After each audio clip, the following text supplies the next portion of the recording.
1-800-7-1190. 1-800-333-1190. Or star 1190 on your Centennial wireless phone. Ladies and gentlemen, we got him. That's white. Y'all ready for this?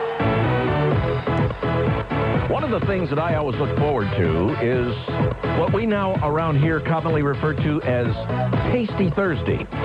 Favorite day of the week. Favorite day of the week. Everybody's on Tasty Thursday, and it allows us to sample the cuisine of... Sample my butt. Pig out. Well, there's definitely pigging going on. I give you that.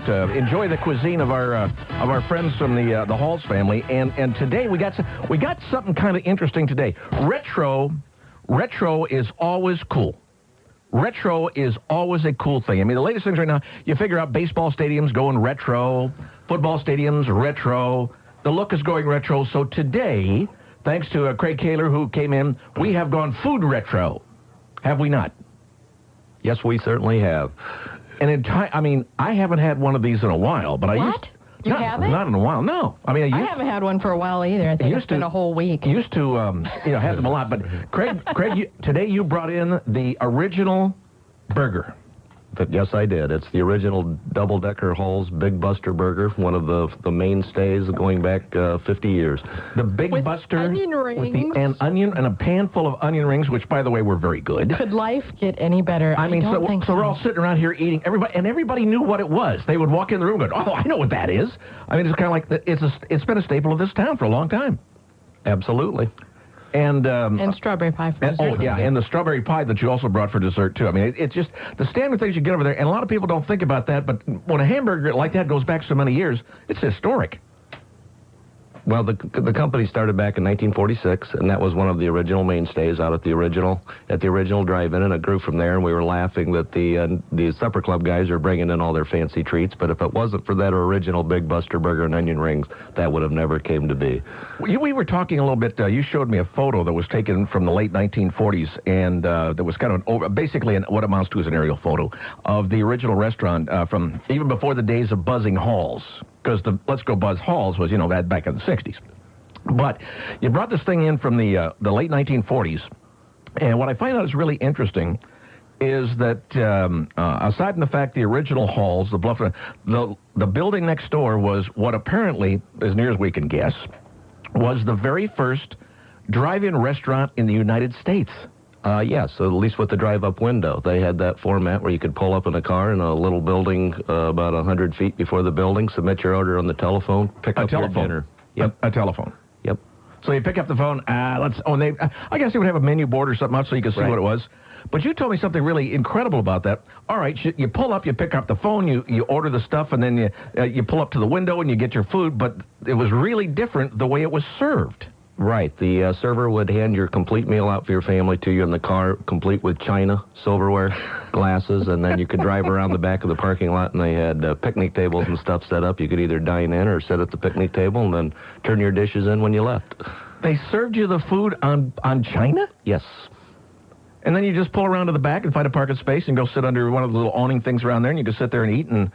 And so they had another window when you left where you kind of dropped off your dishes and stuff. That's correct. The first drive-in restaurant in America, and they served it on china. Figure that one out. To be a first like that, isn't it interesting that now that is such a common thing? I mean, the drive-through restaurants. I mean, that's common. That's as common as the nose on your face in today's America. But they had the first one here in Fort Wayne in the late 1940s. That's right.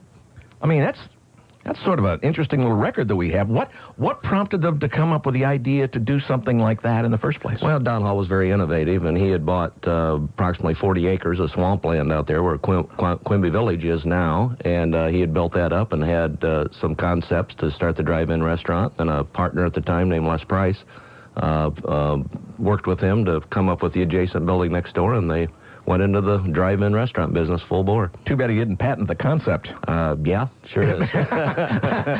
Because if he did, they'd be really well off now. I mean, because you think everybody's a drive-up restaurant now. That's right. So the very first one here in the United States was here in Fort Wayne, Indiana. I don't think I've never seen that published anywhere. That's an interesting piece of trivia. Yes, it is. I'll have to use that. Now, one of the things that since we kind of went retro today with the neighborhood restaurants, The neighborhood restaurants, obviously, they're all around, and do they all serve pretty much the same things? I mean, is it pretty standard? If I go to one neighborhood restaurant, I'm pretty much going to find it at another neighborhood restaurant? We have a core menu that is the same from store to store. Now, due to geographics or demographics in different areas, the menus will be tailored a little bit closer to fit the format of that individual stores. But Buster's and onion rings, those, rest assured, those are at all the neighborhood stores. That is a standard bill of fare. And I noticed you also brought in the salad, which is your Cobb salad. Right. Which was pretty interesting, too. That was nice. Mm-hmm. But that cherry pie. That's strawberry. Or the strawberry pie. And yeah. I don't don't eat strawberries as a rule. Okay. No. And Pat had a bad experience. I had a bad childhood with strawberries, and because my mother used to force me under threat of death to work in strawberry fields picking strawberries when I was a kid during the summer, and the trouble with me was pick one, eat one, pick one, eat one. If you do that all day long for 6 weeks, eventually, you're not ever going to want another strawberry again in your life. But these strawberries are good because I don't know what you guys do with them and how you turn these pies out. They're so much different. Well, we just, the secret to whether it be Buster's, onion rings, or strawberry pie is all of the things are handled through our central commissary. Everything's processed, sent out to our stores daily, not frozen, whether it be hamburgers, onion rings, strawberries. And so it's just being made fresh. And which is a cool thing. Now, another thing that I find rather interesting is at the Coliseum Cafe on Clinton, you guys put in a salad bar. Yes. Yep. Just recently, just another extra for the customer to have. It's included with the dinner if you buy a meal, or you could also purchase it a la carte. The nice thing is that your prices, you guys have held down your prices for so many years. It's not expensive to go eat at a neighborhood restaurant. No, I think I have a menu right here, and I think it's hard to get over about $9 for a complete dinner, as a steak or such. But the average lunch price is $5 to $6 for a meal, which is still very reasonable. You know, I mean, I could get a Subway sandwich somewhere and spend $5 for just a sandwich. At a minimum, yes. Yeah, and that's so. I mean, this is a good deal. Now, the restaurants that we still have, that I know you closed down the Canterbury one, and obviously there were some reasons for that one. But what do we have left now?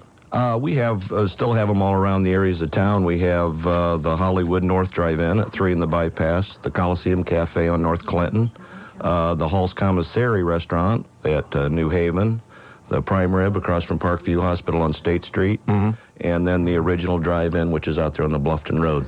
When they tore down the Georgetown one, I was kind of saddened simply because that was near me.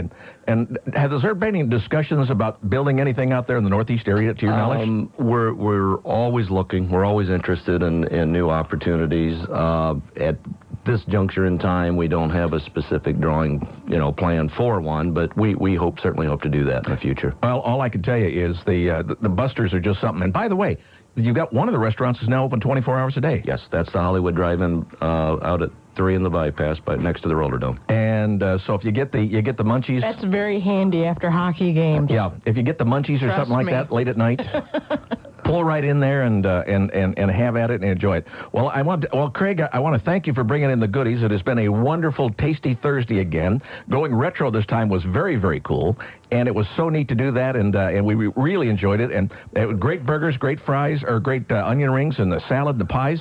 I don't know what's left back there. I'm going to go take a look after a while. Please do. It's been my pleasure. It's been real fun meeting you, and I'll look forward to seeing you again. Well, you see, now you know what we look like in person. Yes, I do. Now you know why we have a face made for radio. And vice versa. It's a good place for me, too. It's 17 minutes after the hour. Thanks to Craig Kaylor from the Halls, our retro day today, having the Busters. Man, and they were good. It's WOWO and a Pal White. The Bush White House is putting